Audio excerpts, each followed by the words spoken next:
আর সেই জন্যই কিন্তু তারা ইউনূসকে লেলিয়ে দিয়েছে এবং ইউনূসের সাথে প্ল্যান করে মেটিকুলাস ডিজাইন করে এই আন্দোলনের আগে কিন্তু ইউনূস ফ্রান্সে ছিলেন, ওই ফ্রান্সে বসে মিটিং করে সিদ্ধান্ত নেওয়া হয়েছে যে এখানে তাকে মিলিটারি বেস করতে দেওয়া হবে, মার্কিন যুক্তরাষ্ট্রকে করিডোর করতে দেওয়া হবে, তাহলে তাকে এখানে প্রধান উপদেষ্টা করা হবে, রাষ্ট্রীয় দায়িত্ব দেওয়া হবে।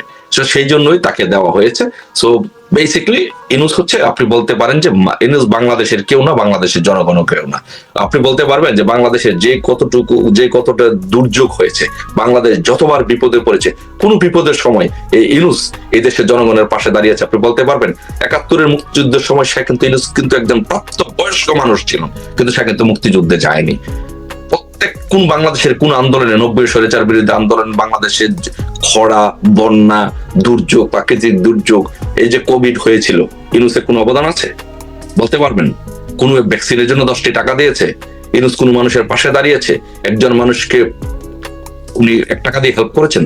উনি বাংলাদেশের কোন মানুষের চাল নিয়ে গেছে, বাড়ির চাল এটা করেছে, সুদ দিয়েছে, টাকা না দিতে পারলে মানুষের জিনিসপত্র নিয়ে গেছে। তো এই জন্য আমি বলি যে বাংলাদেশে মার্কিন যুক্তরাষ্ট্রের, আপনি এই বাংলাদেশের ইউনূস কেউ না, ইউনূস হচ্ছে বাংলাদেশে মার্কিন যুক্তরাষ্ট্রের একজন এজেন্ট। বাংলাদেশে গরুর দালাল থাকে, এরকম গরুর দালালের মতো একজন দালাল, সে বাংলাদেশকে বিক্রি করবে, বাংলাদেশের অংশ বিক্রি করবে, বাংলাদেশের স্বার্থ সংশ্লিষ্ট বিষয়গুলো মার্কিন যুক্তরাষ্ট্রের কাছে দিবে। এই জন্য সে একটা কমিশন পাবে। সেই কমিশনটা কি? সেই কমিশনটা সে ক্ষমতায় থাকবে, রাষ্ট্রীয় ক্ষমতায় কিছুদিন থাকবে এবং বাংলাদেশ থেকে টাকা পাচার করে বিশ্বে নিয়ে সে সামাজিক ব্যবসা করবে। এটাকে সে নাম দিয়েছে সোশ্যাল বিজনেস, সামাজিক ব্যবসা। সামাজিক ব্যবসাটা কি? সে বাংলাদেশ আগে ছিল লোকাল সুদের ব্যবসায়ী, এখন সে আন্তর্জাতিক সুদের ব্যবসায়ী হতে চায়। এটাই হচ্ছে তার মূল ব্যবসায়ী, মূল কাজ, এটাই সে করতে চায় বাংলাদেশে। অনেক ধন্যবাদ। কিন্তু আমরা এখন ফিরে আসি আমাদের মূল প্রশ্নে, যেটা ছিল যে তৃণমূলের ব্যাপারটা তো হয়েছে। এখন আমি জানতে চাবো যে এই যে আমি একটা জিনিস অ্যাড করে দিতে পারি ওর সঙ্গে। আমার যারা দর্শক আছে তাদের কাছে প্রশ্ন, গ্রামীণ কাজ করে প্রায় 40 বছরের উপরে, 45-50 বছরের মতো, আমাকে 500 মানুষের নাম দেখ যে 500 মানুষ তাদের ভাগ্যের পরিবর্তন করতে পারছে গ্রামীণ থেকে লোন নিয়ে। কেউ যদি দিতে পারে তাদেরকে আমি পুরস্কার দিব। I challenge them. দেখাক যে এই 500 মানুষের ভাগ্যের পরিবর্তন করতে পারছে। আর একটা হচ্ছে যে সালাউদ্দিন ভাই যেটা বলতেছিলেন যে ওনাকে টেনেসিতে একটা ফার্মের ভিতরে ট্রেন আপ করা হয়েছে এইভাবে, যার জন্য ওই যে নোবেল পুরস্কারটা, সেটা উনি তো ইকোনমিক্স এর মানুষ, তো শান্তির কি সৃষ্টি করছে, যাতে সারা বিশ্বের বিভিন্ন দেশে ওনার ভাবমূর্তি ভালো হয়, যার জন্য এইটা শান্তিতে নোবেল পুরস্কার দেওয়া হয়েছে। শান্তিতে আমাদের পাশের দেশেরও আরেকজন মহিলাকে দেওয়া হয়েছিল, তার অবস্থা কি হয়েছে সেটা বাংলাদেশের জনগণের জানা উচিত এবং ইউনূস সাহেবেরও জানা উচিত। এই একই অবস্থা ইনশাল্লাহ হবে। জি, আমি যে ভাইয়ের সাথে আরেকটা জিনিস অ্যাড করি যে নাহারাপা, আসলে আপনি তো নিজেও কানাডাতে থাকেন, আমি ইংল্যান্ডে থাকি, সো বায়ু পশ্চিমা দেশে থাকেন। সো আপনারা জানেন যে মার্কিন যুক্তরাষ্ট্র বা পশ্চিমা দেশগুলো যখন কোনো কিছু করতে চায় তখন তারা লং টার্ম বেসিস একটা প্ল্যান করে। 50 বছর পরে কি করবে, 30 বছর পরে কি করবে, সেটা বীজ বপন করে 30 বছর, 40 বছর, 50 বছর আগে। সো ইউনূসকেও যে নোবেল দেওয়া হয়েছে, তাকে যে ট্রেন আপ করা হয়েছে, তাকে যে এই জায়গায় নিয়ে আসা হচ্ছে, এটা বাংলাদেশে এই কাজটা করাবে এই জন্য নিয়ে আসা হয়েছিল। 2006 সালে চেষ্টা করছিল, হয়নি। আচ্ছা, 6-এ ওইটা চেষ্টা করছিল কিন্তু ওইভাবে করতে পারেনি, যেহেতু 6 সালে তখন আর্মি দায়িত্ব নিয়েছে। আর্মির যে জেনারেল, যে সেনাবাহিনীর প্রধান ছিল, ওনার গাট ছিল, উনি বলছেন যে আমি এটা করব না, এবং ফখরুদ্দিন সাহেব বলছেন না আমি এটা করব না। তখন উনি পার্টি দেখো তুমি পার্টি গঠন করছিল, নামও দিয়েছিল, সেই জনগণের সমর্থন পায়নি। তো ওনাকে বিভিন্নভাবে, এইটার সঙ্গে আরো আছে আদিলুর রহমান, তুমি যদি দেখো গুগল করো তাহলে দেখবা আদিলুর রহমান 91 সালে ইলেকশন করছিল জাসদ থেকে, এবং ওখানে মাত্র 249 ভোট পেয়েছিল, 249 ভোট। বদরুদ্দোজা চৌধুরী তখন এমপি নির্বাচিত হয় ওই আসন থেকে। এর ভিতরে আসো এই যে আলী রিয়াজ, এরা কেউই, জনগণ জানে যে জনগণ তাদেরকে ভোট দিবে না, যার জন্য তাদের বিকল্প ব্যবস্থা হইতে সন্ত্রাস, মব বা এইভাবে সশস্ত্রভাবে আন্দোলন করে তাদের ক্ষমতা দখল করতে হবে, যেটা ওদের আসিফ মাহমুদ, সজীব ভুইয়া কিছুদিন আগে এয়ারপোর্টে তার কাছে গুলি পাওয়া গেছে, রাইট, 7.62, যেটা সাখাওয়াত সাহেব বলেছিলেন। এবং ও তো নিজেই একটা সাক্ষাৎকারে বলেছে যে তারা যদি 5 তারিখে এটা না হতো তাহলে তারা সশস্ত্র তো এই অস্ত্রের উৎস কোথায়, এই অস্ত্র কোত্থেকে আসলো, সেইটাও বাংলাদেশের জনগণের জানা উচিত। কারা এই ছাত্রদেরকে হত্যা করলো 6.72 মিলিমিটার বুলেট দিয়ে, সেইটা তো যার জন্য সাখাওয়াত সাহেবকে সঙ্গে সঙ্গে সরিয়ে দেওয়া হলো। এটা বুঝতে হবে যে এটা মেটিকুলাসলি ডিজাইনের একটা অংশ। ছাত্র মারলে বাংলাদেশের সাধারণ মানুষ বুঝতে পারবে, এবং মানুষের আবেগপ্রবণ মানুষ বাঙালিরা, এই আবেগের বশবর্তী অনেক ছাত্ররা তখন রাস্তায় নেই। এখন কেন ছাত্ররা আর মাঠে আসে না? ওরা যখন বলে যে রাজুতে আয়, কেন আসে না? অনেক ধন্যবাদ ভাইয়া। আমরা এখন এইটার অংশ করে নেওয়া হয়েছে, যাতে ছাত্রদেরকে লোভ দিয়ে, টাকা দিয়ে, বিভিন্ন ভাবে এটার অংশ করে নেওয়া হয়েছে, যাতে এই আদিলুর রহমান সহ এরা এগুলো করছে। আদিলুর রহমান 2013-তে হেফাজতের যে আইয়া হয়েছে, ওটার একটা বোকাস জিনিস দাঁড় করাইছে যে এত লোক মারে, কোনো তথ্য নেই, তথ্যবিহীন একটা জিনিস দাঁড় করিয়েছে। এটা আদিলুর রহমান সহ অনেকে এটার সঙ্গে অনেক আগের থেকে যুক্ত। আসিফ নজরুল এই অগাস্ট মাসে জুলাইয়ে তার বউ নিয়ে ডিসিতে এসেছিল, ওয়াশিংটন ডিসিতে। এটা অনেক আগের পরিকল্পনা, তাদের 50 বছরের পরিকল্পনা। হ্যাঁ, এটা আমরা সব, একজন আমাদেরকে এখানে তো মানে একটা কমেন্ট করেছে, সেই কমেন্টটা আমি বলতে চাই। তারা বলছে যে ইনফরমেশন গুলি আমরা কম বেশি জানি, কিন্তু আসলে আমাদের কি করণীয় সে সম্পর্কে আমি সালাউদ্দিন ভাইকে বলবো যে সালাউদ্দিন ভাই, এই মুহূর্তে এনসিপি কি জামাতের বিকল্প নাকি জামাতের বি টিম, সে সম্পর্কে আপনি কিছু বলবেন, এবং আপনাদের কাছ থেকে দিক নির্দেশনার ব্যাপারটা কি হতে পারে? জনগণ কিন্তু আমরা যা আলোচনা করছি কম বেশি সবকিছুই জানে, কিন্তু আসলে নেক্সট আমাদের কি করতে হবে সে সম্পর্কে যদি আপনার কোনো ধারণা থাকে কাইন্ডলি একটু বলবেন।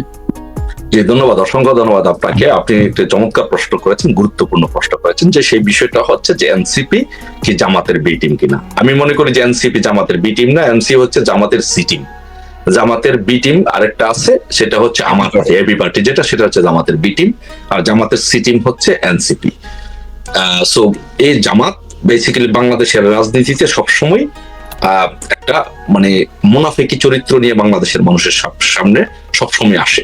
যেমন 1971 সালে মুক্তিযুদ্ধের সময় যেমন তাদের একটা মুনাফিকি চরিত্র ছিল, এই 5 আগস্টের আন্দোলনের সময় কিন্তু তাদের একটা মুনাফিকি চরিত্র ছিল। মুনাফিকের চরিত্রকে এই জন্য আমি একটা কথা বলি কি নাহারাপা, যে বাংলাদেশে ধরেন আপনি একজন মুনাফিককে আপনি মুনাফিকি বলতে পারবেন। ধরেন জিয়া ভাই, সে আমার সাথে একটা কথা দিল, কমিটমেন্ট দিল, কমিটমেন্টটা দিয়ে রাখলো না, তখন তাকে আমি কি বলতে পারি? মুনাফিক বলতে পারি। বা আমি যদি একইভাবে একই কাজ করি, আমি মুনাফিক। কিন্তু জামাতের শিবিরের ক্ষেত্রে আপনার তাদেরকে বলতে হবে ডবল মুনাফিক।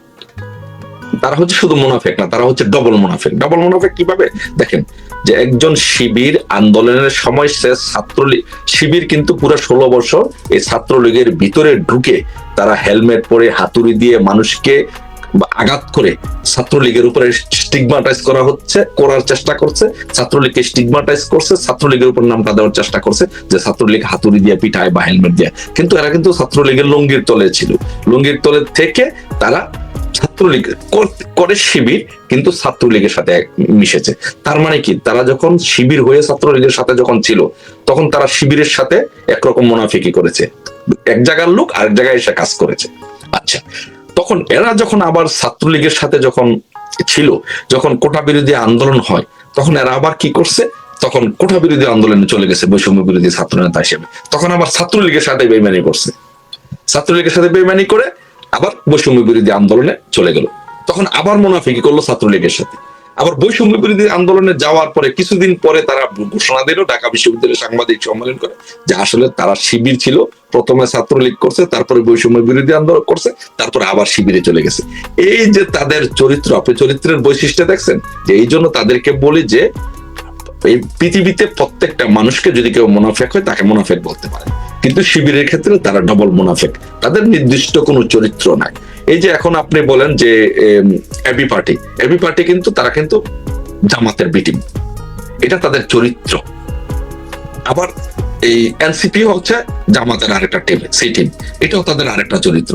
এই যে এইগুলো হচ্ছে তাদের চারিত্রিক, তারা হচ্ছে, তারা যে মুনাফেক, আলবদর, আল শামস, এটা যুগ যুগ ধরে তারা তাদের কাজকর্মের মাধ্যমে প্রমাণ করছে। সো তারা আলাদা কোন টিম না, তারা সবাই জামাতেরই অংশ। এক এক সময় এক এক রূপ ধারণ করে মানুষকে প্রতারিত করছে, বাট মানুষ দিন শেষে বুঝে যায়, যখন বুঝে যায় তাদেরকে জুতা পেটা করে তাদের মুখে লাথি দিয়ে আবার মানুষ ফিরে আসে, কারণ তাদের কোনো নির্দিষ্ট কোনো চরিত্র নাই। এই জন্য আপনি দেখবেন যে বাংলাদেশের নির্বাচনে জামাত কখনো বিগ ফ্যাক্টর হিসাবে কাজ করতে পারে না। জামাত কখনো এককভাবে নির্বাচন করলে একটা দুইটা আসন পাবে না। এটাই জামাতের বৈশিষ্ট্য, এটাই জামাতের অবস্থান। এখন আপনার প্রশ্ন, যে আরেকটি প্রশ্ন করেছেন যেটি, যে আমাদের করণীয় কি, আমাদের কি করা উচিত, আমাদের ভবিষ্যৎ, এটা আসলে অনেক বড় প্রশ্ন, দলীয় নীতি নির্ধারক পর্যায়ের প্রশ্ন। এটা আওয়ামী লীগের সাধারণ সম্পাদক যদি হতাম আমি, তাহলে হয়তো প্রশ্নটা উত্তরটা দিতে পারতাম, কিন্তু প্রশ্নটা আপনি আওয়ামী লীগের সাধারণ সম্পাদকের পরিবর্তে আমার কাছে এই প্রশ্নটি করেছেন, এটা আমার জন্য দেওয়া খুব সত্যি কথা। কিন্তু একটা তো ছোটখাটো তো একটা থাকবে, কারণ মানে আপনারা যেমন বিভিন্ন সময় বিভিন্ন ভাবে তৃণমূলের সাথে সরাসরি কাজ করেন, স্বাভাবিকভাবেই একটা প্রশ্ন থাকতে পারে তৃণমূলের। আমি তৃণমূল থেকে প্রশ্ন পেয়েছি, আপনাকে করলাম। হ্যাঁ, তো আপনি যেহেতু প্রশ্নটা করেছেন এবং তৃণমূলের ভাই যেহেতু, ভাই আমার হীরের টুকরা ভাই যেহেতু এই প্রশ্নটি করেছেন, তো তার জন্য আমি বলবো যে আমাদের এই মুহূর্তে তৃণমূলের মানুষ হিসাবে আমাদের কাজ হবে তৃণমূলকে সংগঠিত করা। বাংলাদেশ আওয়ামী লীগ কোন আন্ডারগ্রাউন্ড সংগঠন না, বাংলাদেশ আওয়ামী লীগ রাজপথের সংগঠন। এই বাংলাদেশ ছাত্রলীগ আওয়ামী লীগের জন্ম হয়েছে রাজপথ থেকে, বাংলাদেশ আওয়ামী লীগ ছাত্রলীগের বেড়ে ওঠা হচ্ছে রাজপথ থেকে।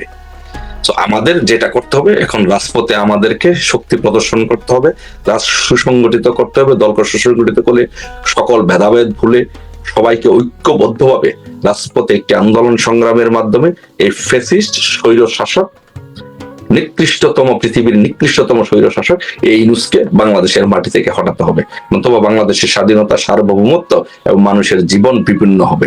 এখন আপনি বলেন, দেখেন বাংলাদেশে কিন্তু আরেকটি জিনিস হচ্ছে না হারাপা, বাংলাদেশের শেখ হাসিনাকে ফেসিজম বা ফেসিস্ট হিসাবে দাঁড় করানোর জন্য একটা নেগেটিভ দেওয়ার জন্য কিন্তু বিভিন্নভাবে ওরা চেষ্টা করছে। জুলাইতেই হয়েছে, গত বছরে। হ্যাঁ, জুলাইতে হয়েছে। কিন্তু আপনি দেখেন এই বাংলাদেশের ইতিহাসে আপনি যদি ইউনূসের চারিত্রিক বৈশিষ্ট্য যদি, বা বিএনপি জামাতের চারিত্রিক বৈশিষ্ট্য যদি আপনি বিশ্লেষণ করেন, বর্তমান সময়ে অল্প সময়ে যদি ইউনূসের চারিত্রিক বৈশিষ্ট্য যদি বিশ্লেষণ করেন, তাহলে সহজেই আপনি বলতে পারবেন এই পৃথিবীর ইতিহাসে সবচেয়ে নিকৃষ্টতম ফ্যাসিস্টের নাম হচ্ছে ইউনূস। আমি আপনাকে বলি, আপনি দেখেন বাংলাদেশের ইতিহাসে আপনি কথা বলতে পারবেন যে কোনো একজন ম্যাজিস্ট্রেট কথা বলার কারণে, মুক্তিযুদ্ধের কথা বলার কারণে তাকে চাকরি থেকে বরখাস্ত করা হয়েছে, আওয়ামী লীগ আমলে এটি করা হয়েছে?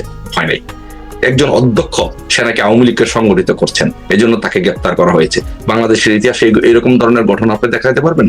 কতগুলো সাংবাদিকের অ্যাক্রিডিটেশন কার্ড বাতিল করা হয়েছে সংবাদপত্রে। আমি একটি কথা বলি, এই যে টকশো গুলো হচ্ছে, আওয়ামী লীগের আমলের টকশো গুলোতে আপনারা দেখবেন যে বিএনপির নেতারা চাচ্ছে তাই ভাবে শেখ হাসিনার সমালোচনা করেছেন।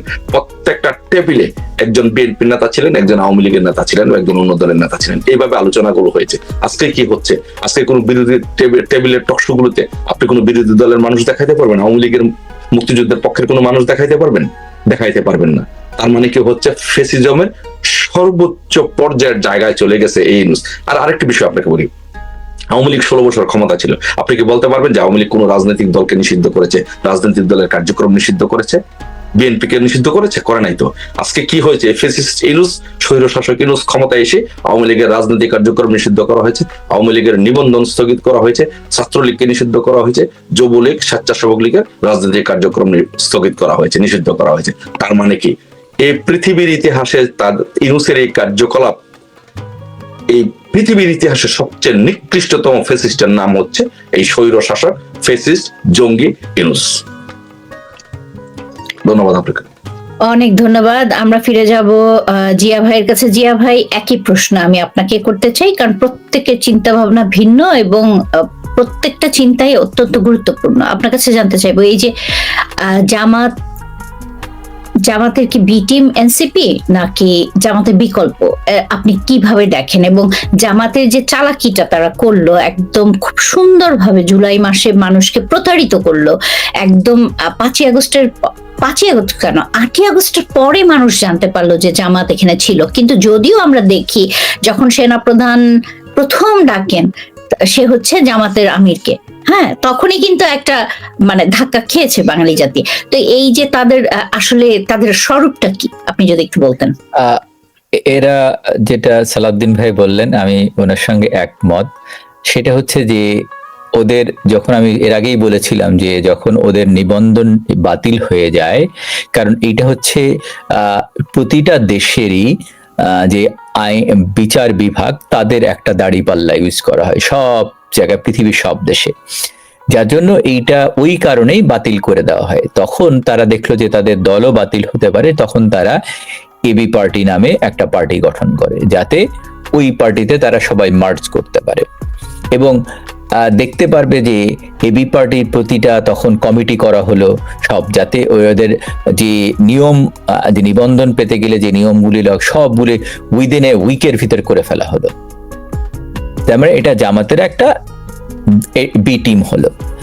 এরপরে আসলে এনসিপি যেভাবে এসছে, এটা ওরা যে স্লোগান দেয় বা ওরা যে কথা বলে বা ওরা যেটা বলে জামাত সেটা একই কথা বলে, তার মানে ওটা সি টিম। আর একটা জিনিস একটা জিনিস এখানে,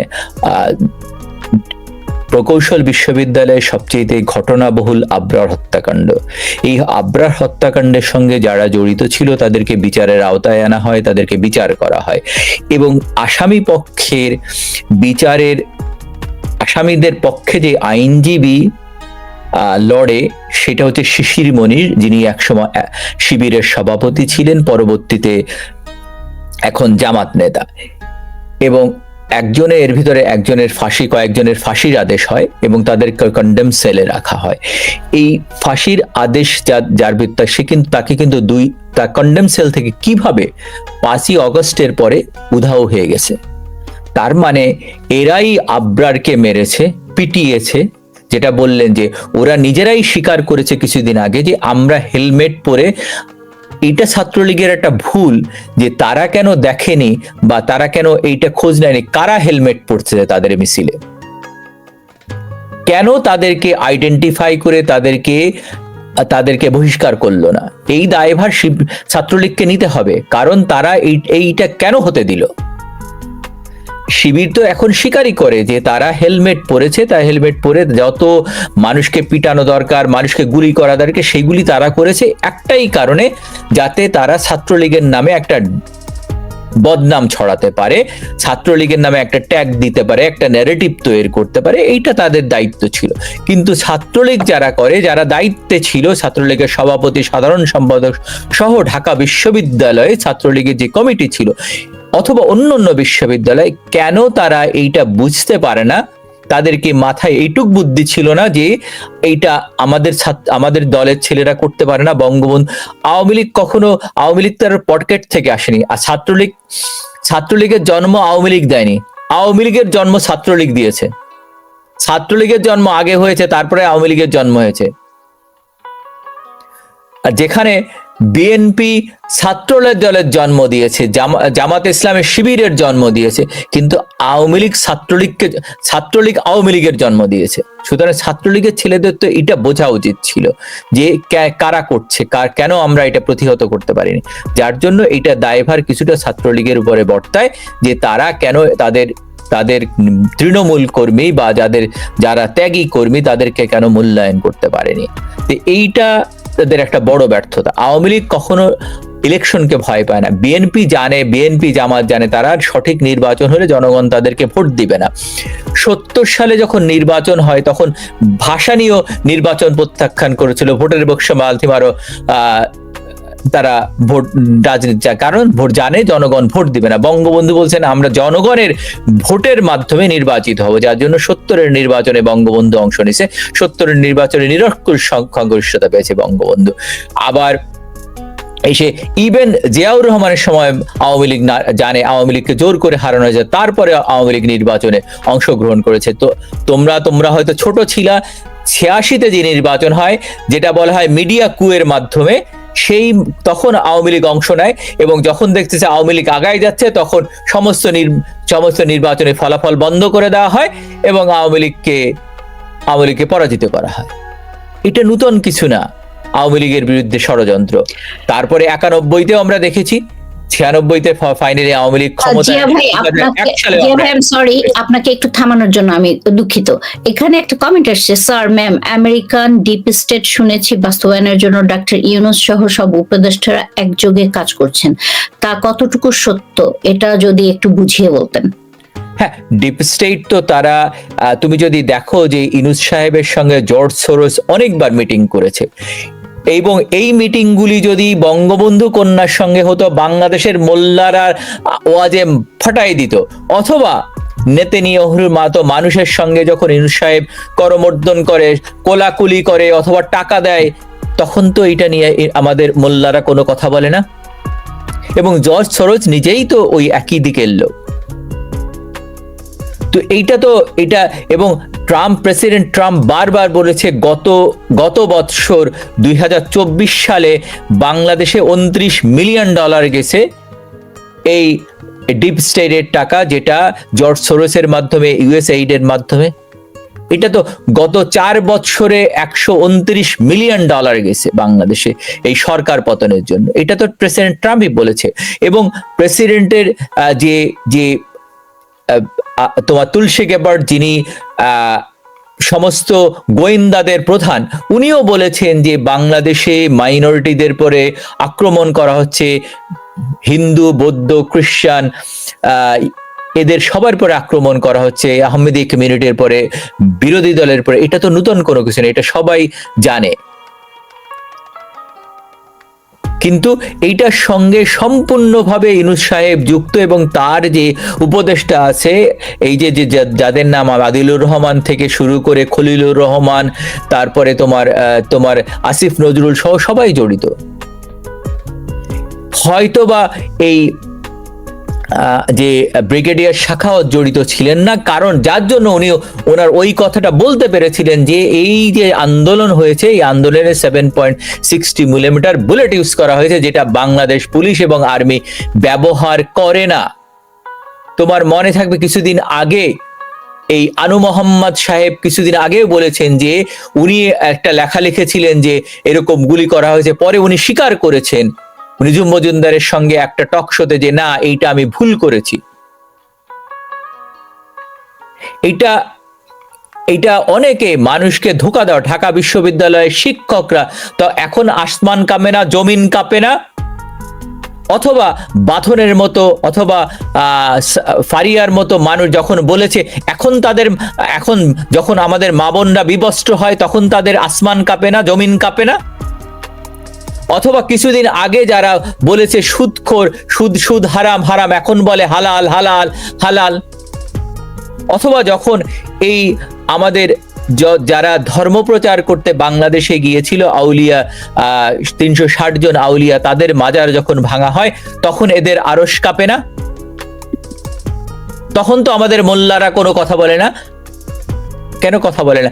একটা কথা, এই উনিও বিক্রি হয়ে গেছেন, এই যে ফয়জুল করিম, যিনি চরমোনায়ের, উনি আগে বলতেন যে যেখানে জামাত গেছে সেখানে ধ্বংস হয়েছে, আলিয়া মাদ্রাসায় ঢুকেছে, আলিয়া মাদ্রাসা ধ্বংস হয়েছে, বিএনপি কে গেছে, বিএনপি ধ্বংস হয়েছে। কই, এখন তো বলেন না। উনি তো ওই জামাতের সঙ্গে মিটিং মিছিল করছেন এখন। এদের কোনো চরিত্র নেই, এরা মুনাফেক। যদি মুনাফেকই না হবে, তাহলে আমি যেটা বিশ্বাস করি সেটা আমার বলতে হবে। আমি অন্যের লুঙ্গির ভিতরে থেকে, অথবা অন্যকে হেলমেট ব্যবহার করে আমি মুক্তিযোদ্ধাদের আক্রমণ করব, অথবা সেই সংগঠনকে দোষারোপ করব, বা সেই সংগঠনের নামে একটা বদনাম ছড়াবো, এটা তো কোনো মুসলমান করতে পারে না, এটা মুনাফেকরা করে। এইটা এনসিপি করেছে, এবং ওরাও, এনসিপির যারা নেতা আছে সবাই করেছে, এবং তারা স্বীকার করে, এই সারজিৎ, হাসনাত সবাই। না হলে আমাদের দেশের একটা দেশকে ধ্বংস করতে গেলে তার দুইটা জিনিস মূলত ধ্বংস করতে হয়। একটা হচ্ছে তার আইন শৃঙ্খলা, আর একটা হচ্ছে তার শিক্ষা। আমাদের প্রতিটা আন্দোলনে 52 থেকে শুরু করে এই পর্যন্ত প্রতিটা আন্দোলনে ছাত্রদের মুখ্য ভূমিকা ছিল, তাই না? এই কোনো সময় ছাত্ররা সরকারের অংশ হয়নি। এবং প্রতিটা আন্দোলনে তারা নেতৃত্ব দিয়েছে, সব জায়গায় 52 থেকে শুরু করে 62, 66, 70, 71 থেকে শুরু করে 90-এর আন্দোলনে, জিয়াউর রহমান বিরোধী আন্দোলনে, সব প্রতিটা জায়গায় সংগ্রামে তারা ছিল। তোমরা 90-এর আন্দোলন দেখেছো কিনা জানি না, তবে 90-এর আন্দোলনে কোনোদিন দেখাতে পারবে যে অনেক ধন্যবাদ ভাইয়া। জামাত যুক্ত ছিল অথবা বেগম জিয়ার ছেলে তারেক রহমান যুক্ত ছিল? কেউ কি একটা ছবি দেখাতে পারবে তারেক রহমান 90-এর আন্দোলন? সে তো তখন যুবক, সে কি যুক্ত ছিল? ভাইয়া আমাদের সময় দেখাতে পারবে কেউ যে তারেক রহমান কিসের কি যোগ্যতা আছে তার, যে সে একটা, কারণ সে টাকা পায়, আমি যেটা আগেই বলেছি, চাঁদা তুলে লন্ডনে ভাগ হয়, চাঁদা তুলে পল্টনে ভাগ হয় লন্ডনে, এই হচ্ছে ব্যাপার।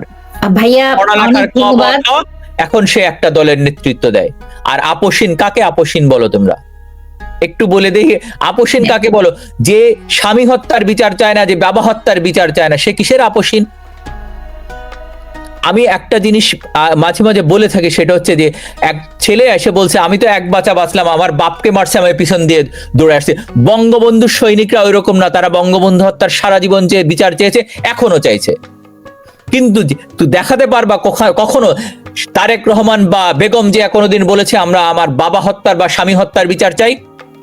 সেইটা আপোষ না? কারণ সেই দিন ওই আপোষ করার জন্য cocoa 1, cocoa 2, cocoa 3 launch steamer নেমেছিল, এবং 1 টাকায় বাড়ি, গুলশানের মতো জায়গায় বাড়ি উপহার দেওয়া ছিল, ক্যান্টনমেন্টের বাড়ি দেওয়া হয়েছিল। আবার কিছুদিন আগে বলেছি আমরা ডিসেম্বরের ভিতর নির্বাচন চাই, সেই নির্বাচন আবার মিটিং করে সেই নির্বাচন ফেব্রুয়ারি, এপ্রিল এরকম চলতেছে, এটা আপোষ না? অথবা 2007 সালে যখন সেনাবাহিনীকে বলেছিল বেগম জিয়া যে আমার ছেলে আর রাজনীতি করবে না, মুচলেকা দিয়ে চলে গেছিল, সেইটা আপোষ না? কিসের আপোষহীন নেত্রী? অনেক ধন্যবাদ ভাইয়া। যায় যে এই বিএনপি জামাত শত শত মানুষকে হত্যা করেছে 2001 থেকে 6 সাল পর্যন্ত। আমার কাছে লিস্ট আছে কোন কোন ডিস্ট্রিক্টে হামলা হয়েছে। ভাইয়া অনেক ধন্যবাদ, অনেক ধন্যবাদ। আমাদের সময় শেষ। বগুড়া ডিস্ট্রিক্ট ঠিক শুরু করে যশোর, কুষ্টিয়া, মুন্সিগঞ্জ, নাটোর, নারায়ণগঞ্জ, এটা নিয়ে আমরা আরেকদিন আরেকটা এপিসোড করব। এটা অনেক বড় একটা বিষয়, এটা অনেক বড় একটা বিষয়। এখন মবের নামে করছে, আর বিএনপি জামাত তখন আওয়ামী লীগ নিধনের নামে করছে। তো এনসিপি আর কিছুই না, জামাতের অংশ, এরা স্বাধীনতা বিরোধী। খুবই সত্যি কথা, মানে আপনি খুব গভীর থেকে এদের আসল চেহারাটা বের করে নিয়ে আসছেন। অনেক ধন্যবাদ। সালাউদ্দিন ভাই, আপনি কি আছেন? হ্যাঁ, জি আছি। হ্যাঁ, তো আমাদের আসলে প্রোগ্রাম একদমই শেষ পর্যায়ে, আমাদের সময় শেষ। আপনি যদি কোনো কথা আপনার থাকে, যেহেতু বারবার তারা বলছে যে ইনফরমেশন গুলি আমরা জানি, কিন্তু আসলে করতে হবে কি সেটা জানতে চাই। তো করতে হবে কি, একজন আবার তার উত্তর দিয়েছে যে আমাদের প্রধানমন্ত্রী শেখ হাসিনা আমাদের সাথে সরাসরি যোগাযোগ করেন, আমাদের মানে নির্দেশনার একমাত্র কেন্দ্রভূমি হচ্ছে শেখ হাসিনা। আপনি কি বলবেন, বলেন। অবশ্যই উনি যে কথাটি বলেছেন, উনি সম্পূর্ণ, ওনার সাথে আমি একমত। আমাদের একমাত্র নির্ভরযোগ্য জায়গা হচ্ছে মাননীয় প্রধানমন্ত্রী শেখ হাসিনা, এবং আমাদের অবশ্যই আন্দোলন সংগ্রাম আসবে। আপনারা সবাই বাংলাদেশ আওয়ামী লীগের অফিসিয়াল ফেসবুক পেজটিকে ফলো করবেন, এবং এখানে আপনারা নজর রাখবেন, যখন যে নির্দেশনা আসে সেই নির্দেশনাটুকু সবাই পালন করবেন।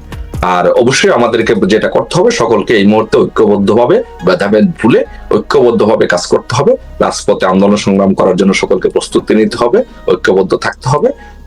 যেইভাবে হোক আমাদের এই বাংলাদেশের মাটি থেকে ইউনূসকে হটাতে হবে। এবং আমি সবাইকে আশ্বস্ত করছি, 111 এরকম পরিস্থিতি সৃষ্টি হয়েছিল, 18 মাস টিকেনি, এটাও 18 মাস ইনশাল্লাহ টিকবে না। এর আগে ইনশাল্লাহ ইউনূস বিদায় নিতে হবে। সেই পর্যন্ত সবাই ভালো থাকবেন, সুস্থ থাকবেন। জয় বাংলা, জয় বঙ্গবন্ধু। অনেক ধন্যবাদ। জিয়া ভাই, আপনি যদি আপনার শেষ কথা একটু ছোট করে বলতেন। আমি বলবো যে আশা হারাতে নেই, আশায় আমরা বুক বাঁধি।